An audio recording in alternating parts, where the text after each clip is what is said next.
छत्तीसगढ़ की चुनावी चर्चा में आपका स्वागत है। पिछले एपिसोड में हमने कांग्रेस पार्टी के उन विधायकों की चर्चा की थी जिनकी टिकट कट सकती है या जिनके हारने की संभावना व्यक्त की गई थी। आज की बातचीत उन विधायकों पर केंद्रित है, उन 19 विधायकों पर केंद्रित है जिनकी स्थिति इलाके में खराब है, जिनकी टिकट कट सकती है या जिनके हारने की आशंका कांग्रेस पार्टी के आंतरिक सर्वेक्षण में व्यक्त की गई है। हमारे साथ वरिष्ठ पत्रकार और छत्तीसगढ़ अखबार के संपादक सुनील कुमार उपस्थित हैं। सुनील जी नमस्कार। नमस्कार। आज की बातचीत हम जिन 37 विधायकों के हारने का क्रम हमने पिछले एपिसोड में छोड़ा था, उनमें से 19 विधायकों की चर्चा हम करने वाले हैं आज। कुछ थोड़े से आंकड़े मैं आपके सामने पेश करूं जी। 19 में से 15 विधायक ऐसे हैं जो पहली बार चुनाव जीतकर सामने आए हैं। 6 विधायक ऐसे हैं जिनके हार जीत का अंतर 5% के आसपास रहा है। 6 विधायक ऐसे हैं जिनके प्रतिद्वंदी के तौर पर भाजपा नहीं रही है, उनके सामने गोंडवाना गणतंत्र पार्टी रही है या बसपा रही है या जोगी कांग्रेस, यहाँ तक कि एक मामले में तो निर्दलीय प्रत्याशी जो है वो निकटतम प्रतिद्वंदी थे। इन 19 में से 3 विधायक ऐसे हैं जिन्हें 1 लाख से अधिक वोट मिले हैं। सुनील जी, 1 लाख से अधिक वोट, अधिकांश विधायक, जो मैं जिन विधायकों का जिक्र कर रहा हूँ, 19 जिन नामों की चर्चा आज हम करने वाले हैं, उसमें से 15 विधायक ऐसे हैं जिनकी मार्जिन जो है बहुत बड़ी रही है, 30%, 32%, मैं आंकड़े देख रहा था 43%। इसके बावजूद अगर ये खतरे में हैं तो क्या कारण दिखाई पड़ता है? 2 वजह है। जो आंकड़े आप देख रहे हैं ये उस वक्त के आंकड़े हैं जिस वक्त कांग्रेस के नाम पे उसका खंबा बम्बा सब जीत गए थे। 68 सीटें जीत के आई थी कांग्रेस उस समय। रमन सिंह 15 सीटों पे सिमट गए थे। भाजपा, जिसके नेता अमित शाह यहाँ 65 सीटों का दावा करके गए थे, वो 15 सीटों पे सिमट गई थी। अब की बार 65 पार। हाँ, अब की बार 65 पार। पिछली बार के एपिसोड में मैंने आंकड़े कुछ गलत कह दिए थे, तो उतनी भूल चूक लेना देना। मैं गणित में कॉलेज में भी बहुत बुरी तरह से फेल होते आया हूँ। तो खैर, मुद्दे की बात यह है कि जब भाजपा 65 का दावा कर रही थी, उसका मतलब है वो अपनी जीत के प्रति तो आश्वस्त थी 2018 के चुनाव में।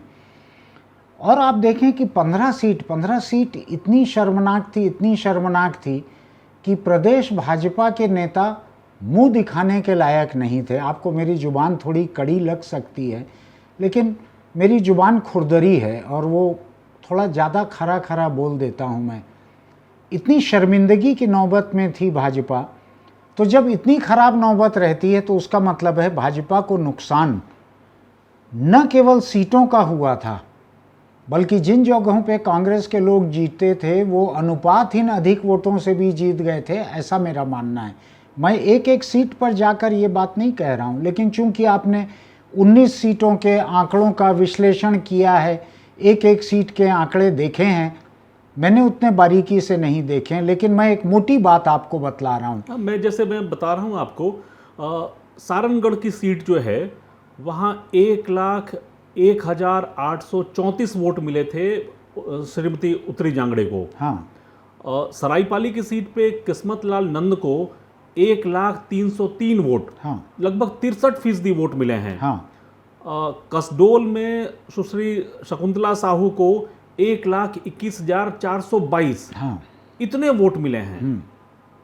लेकिन होता यह है कि जिस वक्त एक लहर रहती है, लहर में किसको क्या मिलता है ये रिप्रेजेंटेटिव नहीं रहता, ये किसी बात का प्रतिनिधि नहीं रहता कि। और चूंकि आप बतला रहे हैं इनमें से बहुत सारे लोग पहली बार लड़े थे वहाँ से चुनाव। 19 में से 15 लोग पहली बार चुनाव लड़े थे। इनका पुराना ट्रैक रिकॉर्ड नहीं था, इनके खिलाफ कुछ नहीं था वहाँ पे लोगों के पास कि हमारा विधायक दुष्ट है, कि हमारा विधायक भ्रष्ट है, कि हमारी विधायक जो है निष्क्रिय है।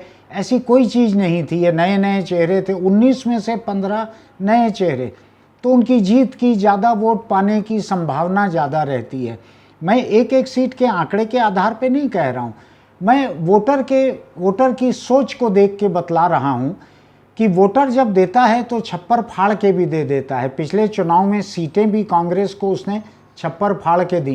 कांग्रेस का एक भी नेता ऐसा नहीं था जिसने नशे की हालत में भी 68 सीटों का दावा किया हो, किसी ने नहीं किया था। लहर थी, लहर कांग्रेस के फेवर में थी, ऐसा मैं नहीं कह रहा हूं, एक लहर थी। हाँ, लेकिन आंकड़े जैसे सरगुजा के इलाके का, हाँ, या शुरुआती जो विधानसभा के क्रम अगर आप देखें, हाँ, तो 1 से 19 हाँ, विधानसभा में कांग्रेस पार्टी जीत कर आई। हाँ, नीचे का क्रम अगर देखें कि 90 से शुरू अगर करें, हाँ, तो 15 सीटों पे आज की तारीख में कांग्रेस पार्टी के विधायक हैं नीचे वाले क्रम में। बिल्कुल, ऊपर से 19 और नीचे से भी 15। बिल्कुल। तो ये एक बड़ी लहर, यानी सींग और दुम दोनों कांग्रेस के पक्ष में बहुत सॉलिड हैं। बिल्कुल, ये कहना है आपका। बिल्कुल। अब मैं इसमें ये कहना चाहूँगा कि ये पिछले बार की जो सुनामी थी, मैं कांग्रेस को उसके श्रेय से वंचित करना भी नहीं चाहता, लेकिन ये भी समझने की ज़रूरत है कि क्या ये वोट कांग्रेस के समर्थन में पड़े हुए वोट थे, या इसमें अधिकतर वोट या काफ़ी संख्या में वोट भाजपा के खिलाफ पड़े हुए वोट थे। रमन सिंह सरकार के मंत्री, उनके अफसर, खुद रमन सिंह, उनके विधायक, क्या इन लोगों के खिलाफ ये वोट पड़े थे?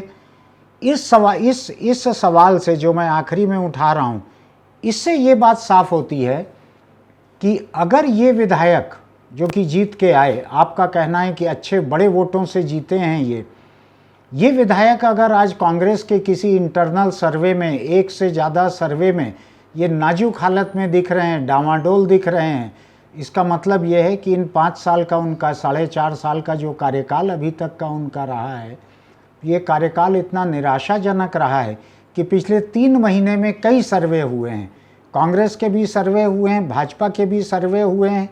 मैं आपको एक निजी जानकारी के आधार पर दूसरी बात भी बतलाना चाहता हूँ।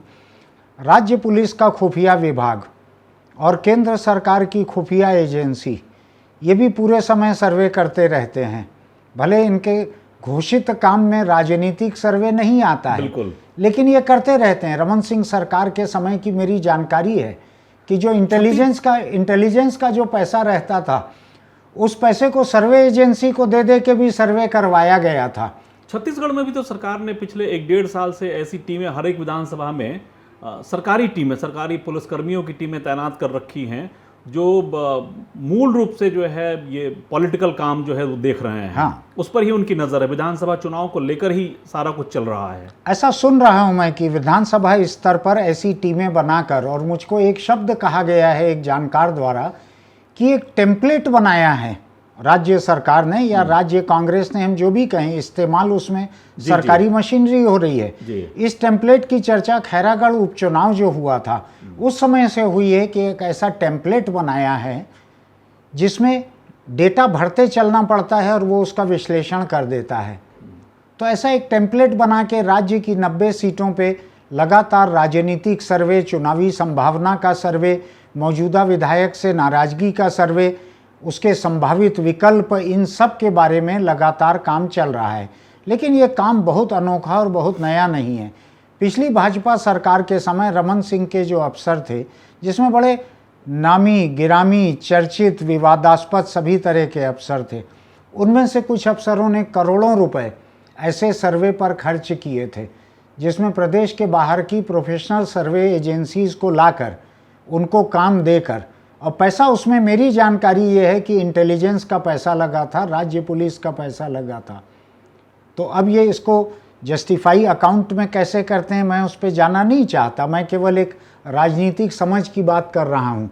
तो अगर मौजूदा भूपेश बघेल सरकार भी उस तरह से सर्वे कर रही है और देश की मोदी और शाह की सरकार भी अपनी एजेंसी या एजेंसियों के मार्फत इस तरह का सर्वे कर रही है कि किस कॉन्स्टिट्यूंसी में किसकी जीत की क्या संभावना है, किसकी हार की क्या संभावना है, तो मुझको ज़रा भी हैरानी नहीं होगी, ये उनका रोज का काम है। और ऐसे सर्वे ये बतलाते हैं कि इनमें से बहुत सारे विधायक जो पिछली बार एक लहर में जीत के आ गए थे, आप ये सोचिए ना कि 50-55 सीटों का कांग्रेस का अंदाज था, जीते हैं ये 68। तो ये बहुत सारे तो ऐसे जीते हैं, अप्रत्याशित जीत थी। ये ज़्यादा वोट से भी हुई हो सकती है, कम वोट से भी हुई हो सकती है। ऐसी अप्रत्याशित जीत जिन विधायकों की हुई थी, आज अगर वो हारने की नौबत में आ गए हैं तो भी मुझको कोई हैरानी नहीं होगी। लेकिन हम इसके ठोस कारणों पे अभी थोड़ी देर में जाएंगे। तब तक मैं आपको कुछ नाम हाँ, जो है वो मैं उसी पे जाना चाह रहा हूं कि जो नाम आपने निकाले हैं छांट कर, नतीजों के साथ जोड़कर जो निकाले हैं, नामों को एक नज़र मैंने देखा है, लेकिन उनको सामने आपको रखना है क्योंकि मैंने सीटों की स्टडी नहीं की है। दर्शकों की भी दिलचस्पी इसी बात में होगी कि कौन कौन से विधायक हैं जिनके टिकट खतरे में हो सकती है, जो हार रहे हैं या जिनके हारने की आशंका है। संभव है कि अगले 100 दिन 125 दिन उनके पास बचे हुए हैं जहां वो अपना परफॉर्मेंस सुधार सकते हैं, कोई नया नैरेटिव जो है वो गढ़ सकते हैं। बिल्कुल। उनके जीतने की हारने की हम कोई घोषणा नहीं कर सकते। बिल्कुल। ये तो एक सर्वे है। सर्वे में जो यानी मैं यहाँ पे इतना सा जोड़ना चाहूंगा कि बजरंगबली कर्नाटक की तरह यहाँ मुद्दा नहीं है, लेकिन इन 100 दिनों में हो सकता है बजरंगबली की इतनी वो सेवा उपासना कर लें कि उनकी भी मेहरबानी से उनकी कॉन्स्टिट्यूंसी सुधर जाए। फिलहाल मैं कुछ नाम जो है जिन 37 में से 19 नामों का जिक्र हम करने वाले हैं। पहला नाम है मनेंद्रगढ़ से डॉक्टर विनय जायसवाल। अच्छा। पिछले चुनाव में इनको 35,507 वोट मिले थे और हार जीत का जो अंतर था वो केवल 4,011 वोटों का था। हाँ। दूसरा नाम है 6 बार के विधायक रहे प्रतापपुर के डॉक्टर प्रेम साय सिंह टेकाम। अच्छा, जिनको अभी मंत्रिमंडल से हटाया गया। प्रेम साय सिंह टेकाम को 90,148 वोट पिछली बार मिले थे और उनके प्रतिद्वंदी जो थे रामसेवक पैंकरा, जो गृह मंत्री थे बीजेपी के शासनकाल में, उनको 46,043 वोट मिले थे। इन दोनों के बीच का जो अंतर है वो 44,000 वोटों से ज़्यादा का अंतर है। 26% जो है वोटों का अंतर है दोनों के बीच। इतनी बड़ी लीड से प्रेम साय सिंह टेकाम जीते थे, 6 बार के विधायक इतनी बड़ी लीड से जीते हुए, लेकिन मंत्रिमंडल से जब निकालने की बारी आई तो ये टॉप थे। ये हाँ, पहली चुनाव जो है, सरकार की पहली पसंद जिनको बाहर करना है, उसमें प्रेम साय सिंह टेकाम थे। और मध्य प्रदेश सरकार में मंत्री रह चुके। छत्तीसगढ़ की पहली सरकार में मिनिस्टर थे, पहली सरकार में भी मंत्री रह चुके हैं। तीसरा नाम है रामानुजगंज से बृहस्पति सिंह। बृहस्पति सिंह 2 बार लगातार जो है वो चुनाव जीत चुके हैं। पिछली बार बृहस्पति सिंह को 64,580 वोट मिले थे और जो हार जीत का आंकड़ा है वो 32,916, इतने वोट से का अंतर जो है इनके निकटतम प्रतिद्वंदी के साथ था। इनके ठीक बगल इसमें हम नाम पे चर्चा अभी करेंगे आलोक की, कौन सी वजह हो सकती है इनके जीत हार की, अलग से करेंगे। फिलहाल देखिए, दर्शकों की दिलचस्पी इस बात में है कि उनके विधायक का क्या होगा। ठीक है, तो मैं पहले नाम पढ़ देता हूं, ठीक है, फिर उस पर हम चर्चा कर लेंगे। ठीक है। रामानुजगंज के ठीक बगल की सीट है सामरी, जहां से चिंतामणि महाराज 2 बार लगातार चुनाव जीत चुके हैं। लेकिन इस बार उनके टिकट खतरे में हो सकती है। उनके हारने की आशंका व्यक्त की गई है। पिछली बार उनको 80,620 वोट मिले थे और हार जीत के बीच का जो अंतर था वो 21,923। सिद्धनाथ पैकरा जो है बीजेपी के, वो उनके सामने उम्मीदवार के तौर पे थे। ठीक। जशपुर के इलाके में हम आते हैं। जशपुर में विनय कुमार भगत का नाम सबसे ऊपर है। 71,963 वोट उनको मिले थे पिछली बार। हार जीत का अंतर बहुत बड़ा नहीं था, 8,026। लेकिन छत्तीसगढ़ में जो ट्रेंड है, 19 सीटें अपने यहाँ, 90 में से 19 सीटें ऐसी रही हैं जहाँ हार जीत का अंतर जो है 5,000 वोटों से कम रहा है। तो विनय भगत को जो है उनके हार जीत का अंतर जो है वो 8,026 के आसपास रहा है। काफी था। बिल्कुल। कुनकुरी सीट से यूडी मिंज, उनकी सीट जो है वो खतरे में बताई जा रही है। उनको 48% से ज़्यादा वोट मिले थे, 69,896 वोट। हालांकि उनके जो प्रतिद्वंदी थे भरत साय, उनको भी ठीक ठीक वोट मिले हैं, 65,603 वोट। और हार जीत का अंतर जो है वो है 4,293, मतलब 5,000 के भीतर का मामला है। 7वीं सीट जो है वो है चक्रधर सिंह सिदार की। अच्छा। लैलूंगा से 81,770 वोट, लगभग 50% वोट। और इनके जो प्रतिद्वंदी थे सत्यानंद राठिया, उनको 35% वोट मिले थे, 57,287। हार जीत का अंतर 24,000 के आसपास। अच्छा। रायगढ़ में प्रकाश नायक की सीट खतरे में बताई जा रही है। हाँ। उनकी टिकट जो है खतरे में है। वो पहली बार चुन के विधायक बने हैं। हाँ। उनके पिताजी विधायक हुआ करते थे, मंत्री हुआ करते थे। हाँ। प्रकाश नायक की हार जीत का अंतर जो है लगभग 7% के आसपास का है। उनको 69,062 वोट मिले थे। हाँ। सारंगढ़ सीट से उत्तरी जांगड़े, श्रीमती उत्तरी जांगड़े को 1,01,834 वोट मिले थे पिछले चुनाव में, 52%। हार जीत का अंतर 52,379।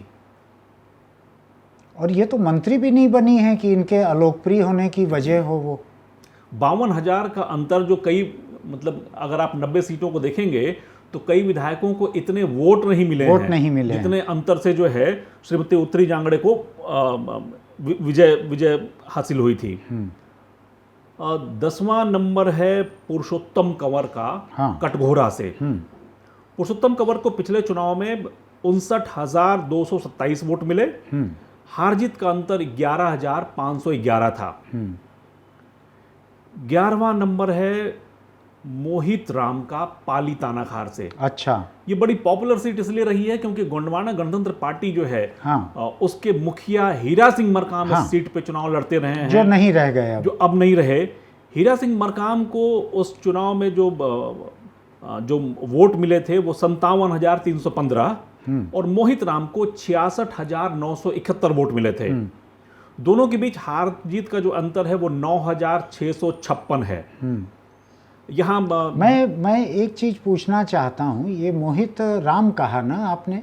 जी, मोहित राम को आमतौर पे लोग मोहित राम केरकेट्टा के नाम से हाँ, जानते हैं। मैं वही पूछना चाह रहा था कि ये केरकेट्टा सरनेम या नाम इनका लिखा जाता है ना? उपयोग नहीं करते, ये नहीं करते। विधानसभा की प्रोसीडिंग में विधानसभा की जो लिस्ट है जो हमारे पास उपलब्ध है उसमें केरकेट्टा नहीं है, उसमें केरकेट्टा सरनेम का उपयोग नहीं किया गया लेकिन है। मुझको ऐसा क्यों याद पड़ रहा है कि अभी केंद्रीय एजेंसीज की जो जांच चल रही थी उसमें कहीं कहीं एक विधायक केरकेट्टा नाम आ रहा था ही नाम। तो और तो कोई विधायक केरकेट्टा नाम से नहीं है ना? नहीं, कोई भी नहीं है। तो इनके अलावा कोई इन्हीं और का नहीं नाम है। उस चर्चा में आ रहा होगा। हम आज आते हैं बिलासपुर की तरफ। बिलासपुर में सबसे कमज़ोर जो नाम बताया जा रहा है, जिनके हार जीत का अंतर जो है केवल 1%, 1.85% रहा है, वो है तखतपुर की डॉक्टर रश्मि आशीष सिंह। अच्छा, ये पहली बार बनी थी? ये पहली बार विधायक बनी थी और इनको 52,616 वोट मिले थे। हाँ।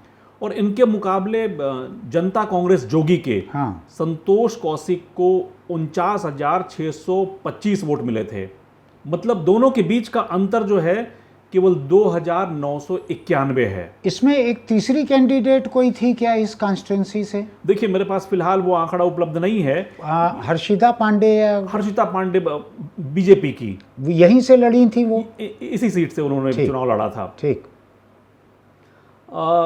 तखतपुर के बाद एक सीट है चंद्रपुर की, जहां रामकुमार यादव, हाँ, उनकी टिकट जो है उसको लेके वो टिकट जो है खतरे में है। हाँ। 51,717 वोट उनको मिले थे पिछली दफा।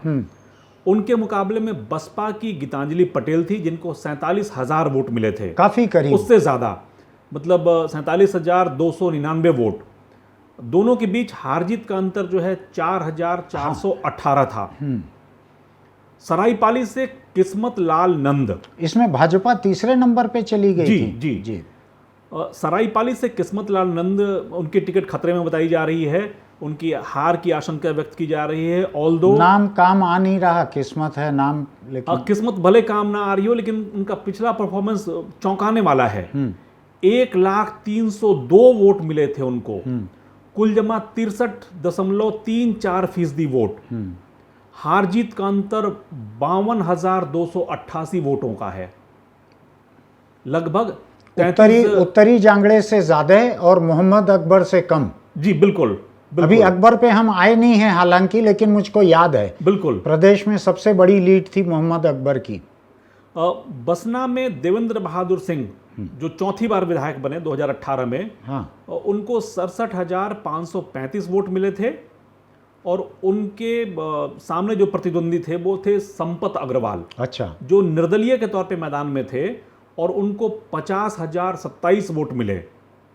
दोनों के बीच हार जीत का अंतर 10% के आसपास है, 17,508 वोट। देखिए अभी की आखिरी की जो 3-4 सीटें आपने गिनाई हैं जी, इसमें कम से कम 2 सीटें ऐसी दिख रही है जिसमें भाजपा तीसरे नंबर पे थी। अब इसके बाद का नंबर भी वैसा ही है।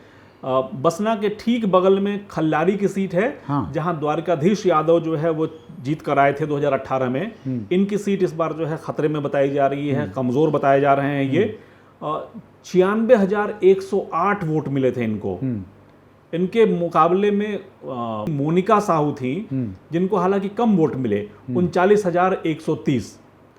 बिलाईगढ़ से चंद्रदेव प्रसाद राय, इनको 71,936 वोट मिले थे। मुझको क्यों याद पड़ रहा है इनके यहाँ भी किसी केंद्रीय जांच एजेंसी की जांच वगैरह हुई थी क्या? जी, ईडी की जांच में इनका नाम भी सामने आया है। इनका नाम भी आया था। तो चंद्रदेव प्रसाद राय के मुकाबले में भी भाजपा नहीं थी, बसपा के श्याम टंडन, उनको 62,000 वोट मिले। दोनों के बीच का जो अंतर है वो है 9,847, 5% के आसपास का अंतर रहा। और तो यहाँ भी भाजपा तीसरे नंबर पे चली गई। भाजपा यहाँ भी तीसरे नंबर पे थी। और जो आखिरी नाम 19 में से जो हम आखिरी नाम ले रहे हैं वो है कसडोल से सुश्री शकुंतला साहू का नाम। 1,21,422 वोट जो है उनको मिले, 49% के आसपास। उनके मुकाबले में गौरी शंकर अग्रवाल थे, और जिनको 73,004 वोट मिले। और लेकिन हार जीत का अंतर जो है वो 19% का है, 48,418 वोटों का। तो ये जो 37 नामों का जिक्र हम कर रहे थे, उसमें से ये 19 नाम हैं जिनको लेके जो है कांग्रेस पार्टी खुद ही ये मान के चल रही है कि इनकी हालत ठीक नहीं है। हाँ। अब हम आपसे ये जानना चाहेंगे कि ओवरऑल जो इतना जो मैंने आपको नाम बताए, इतने आंकड़े बताए, इतने तथ्य बताए, हाँ। इसका निष्कर्ष क्या निकालते हैं आप? निष्कर्ष मुझको 2-3 तरह से मैं इसको देखना चाहूँगा। एक तो यह है कि कांग्रेस जिस अपार बहुमत के साथ यहाँ पर सरकार में आई, तो सरकार में स्थिरता बहुत थी, और सरकारों में अस्थिरता जितना बड़ा खतरा रहती है, स्थिरता उससे कम खतरा नहीं रहती। तो छत्तीसगढ़ में कांग्रेस की सरकार पिछले 4.5 साल में इतनी अधिक स्थिर थी। भले कांग्रेस के भीतर में मुख्यमंत्री पद के लिए थोड़ा मुकाबला खींचतान भूपेश बघेल और टीएस सिंहदेव के बीच में चलते रहा, शक्ति प्रदर्शन हुए, शक्ति प्रदर्शन हुआ, दिल्ली तक हुआ, लेकिन एक पल के लिए भी सरकार कांग्रेस की रहेगी इसके ऊपर कोई शक नहीं था। जो कुछ था कांग्रेस के घर के भीतर का था, जो पड़ोसी राज्य मध्य प्रदेश में हो ही गया, जो पड़ोसी राज्य मध्य प्रदेश में हो गया, क्योंकि वो इतने कम सीटों की उनकी लीड थी कि इस देश में अब मोदी और शाह के रहते हुए उतनी छोटी विधायक लीड जो है वो महफूज नहीं रह सकती कहीं भी, ऐसा माना जाता है। लेकिन छत्तीसगढ़ जो है इसमें बहुत बड़ी लीड थी। ये सरकार इतनी स्थिर थी, कभी कभी लगता है कि ज़रूरत से ज़्यादा स्थिर थी और ज़रूरत से ज़्यादा स्थिर है। नतीजा ये हुआ कि जो विधायक थे उनमें से हर किसी को मंत्रिमंडल में तो जगह मिल नहीं सकती थी। क्षेत्र के हिसाब से, जाति के हिसाब से, वरिष्ठता के हिसाब से जब मंत्रिमंडल बनाया गया तो उसमें बड़े बड़े दिग्गज बाहर रह गए, बड़े बड़े दिग्गज।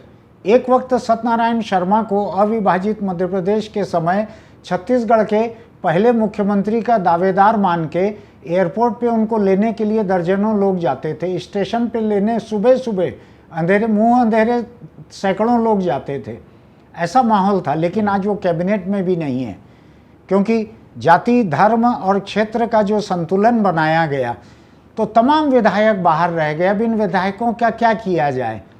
तो इन विधायकों को इनके इलाकों में कहीं रेत खदानों में इनको एडजस्ट किया गया, कहीं इनके लिए चुनावी और राजनीतिक खर्च के इनके कोई और इंतजाम किए गए।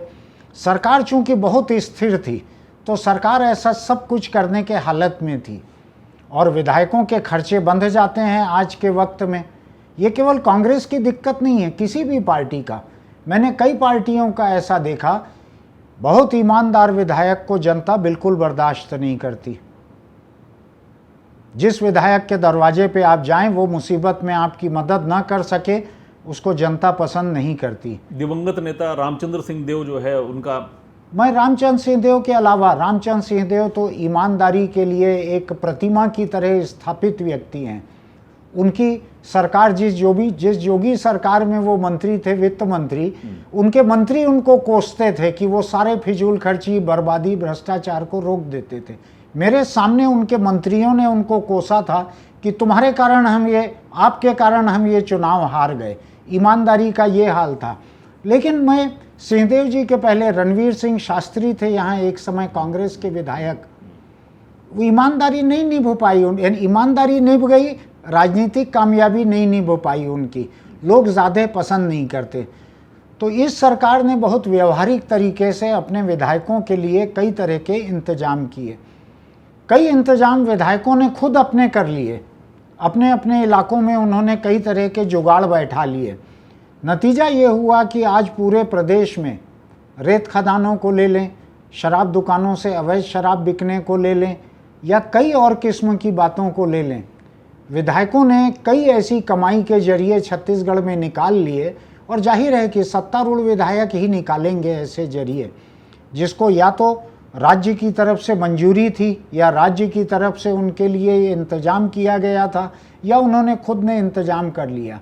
लेकिन मैं आपसे एक बात कहता हूँ, मैं माफ़ी चाहूँगा, मैं आपको रोक रहा हूँ।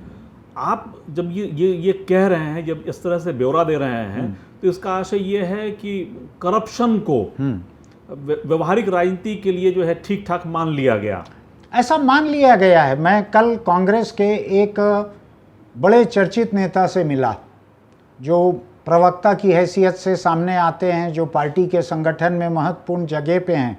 उनसे मैंने पूछा कि इस चुनाव में करप्शन कितना बड़ा मुद्दा रहेगा। उन्होंने कहा कोई मुद्दा नहीं रहेगा, जनता के बीच में करप्शन कोई मुद्दा नहीं है। और मैं जिस नेता की बात कह रहा हूँ, उनका नाम लेना ठीक नहीं है, वो 90 कॉन्स्टिट्यूंसी घूमे हुए हैं। और उनसे मैंने पूछा कि सबसे बड़ा मुद्दा क्या रहेगा, क्या भ्रष्टाचार बड़ा मुद्दा रहेगा? उन्होंने कहा भ्रष्टाचार मुद्दा ही नहीं रहेगा। ये ईडी, शराब घोटाला, so called coal scam, so called transport scam, इनका कहीं कोई असर नहीं होगा? ये मैं नहीं कह रहा हूँ, मैंने तो एक कांग्रेस नेता को कोट किया है अभी जी। मैं तो दूसरी बात कह रहा था।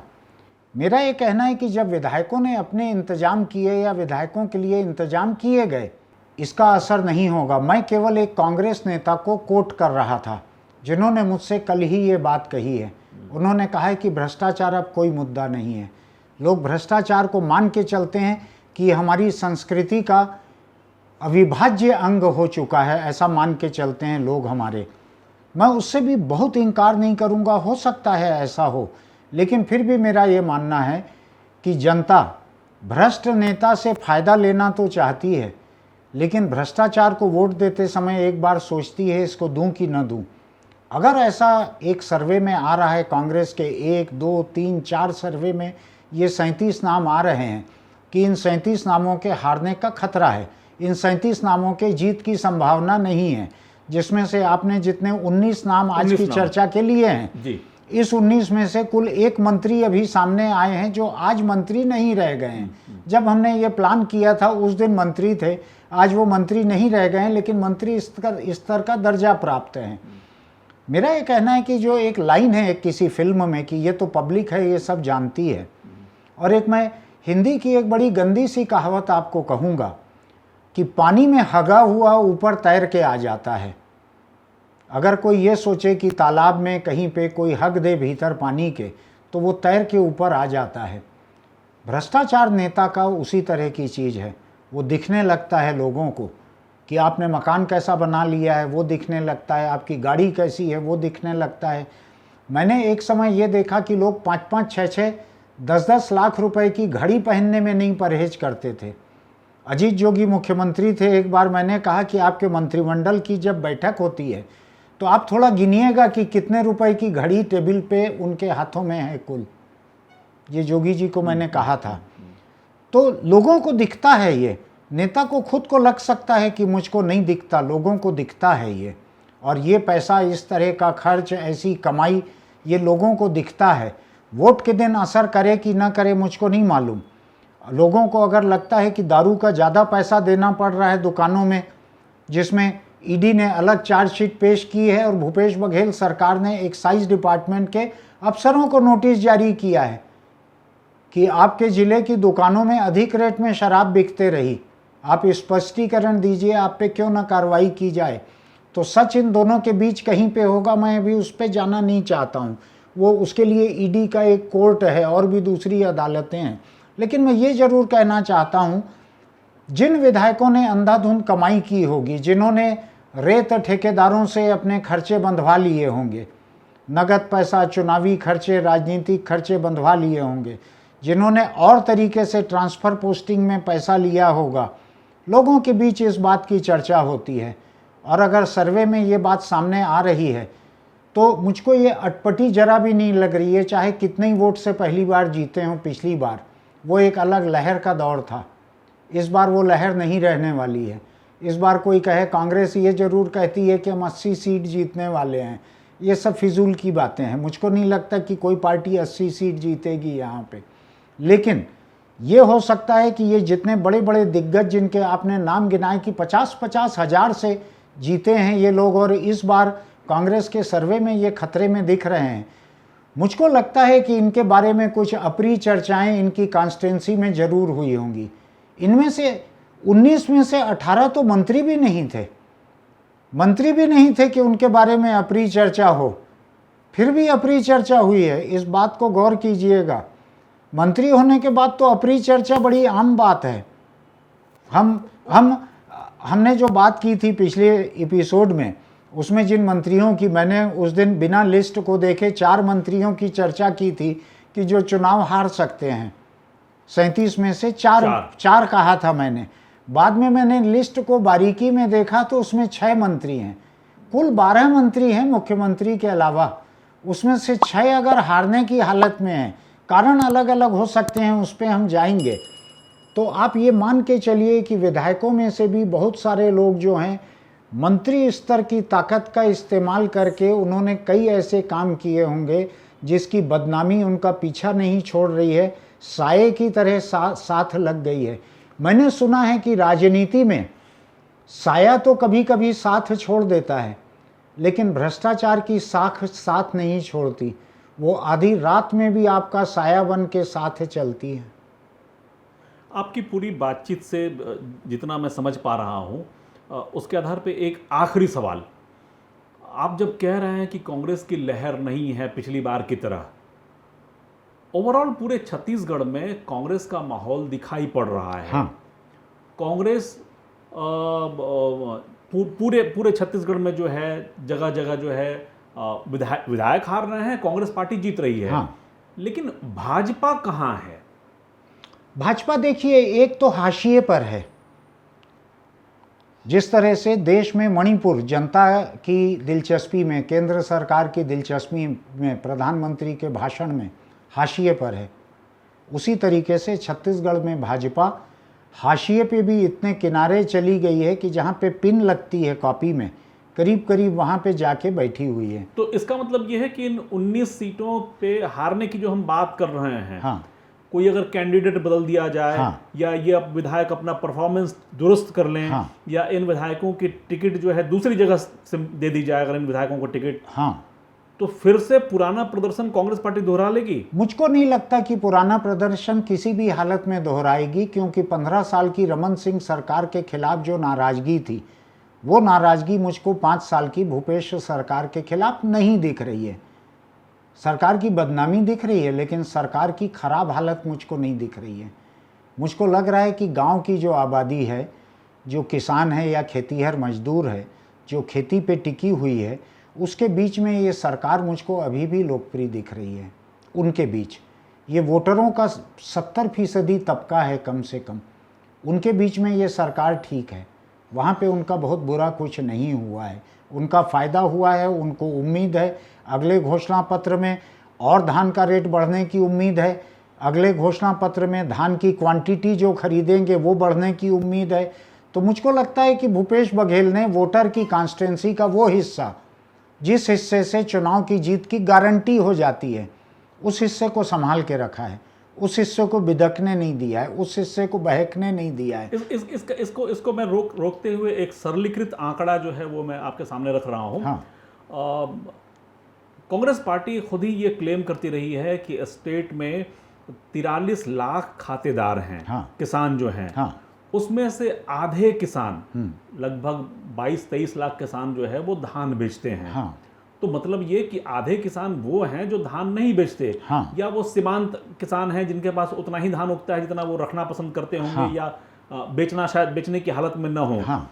तो मतलब ये कि लगभग आधे किसान वोटर जो हैं वो अब भी इस योजना से दूर ही हैं। नहीं, आप एक चीज को ओवरलुक कर रहे हैं कि बहुत सारे किसान, छोटे किसान ऐसे हैं जो बड़े किसानों के खेत को अधिया में लेकर काम करते हैं, खेती करते हैं, जो उनके नाम पर नहीं है, जो गौठिया हैं, जो महाराज हैं। लेकिन इसका लाभ तो महाराज को मिलता है, गौठिया को ही मिलता है। नहीं, वो अधिया पे काम करते हैं तो आधा फायदा उसको भी मिलता है। धान बिकता है महाराज के ऋण पुस्तिका पे, इसका नाम नहीं रहता है छोटे किसान का, इसलिए आपको खातेदार कम दिख रहे हैं।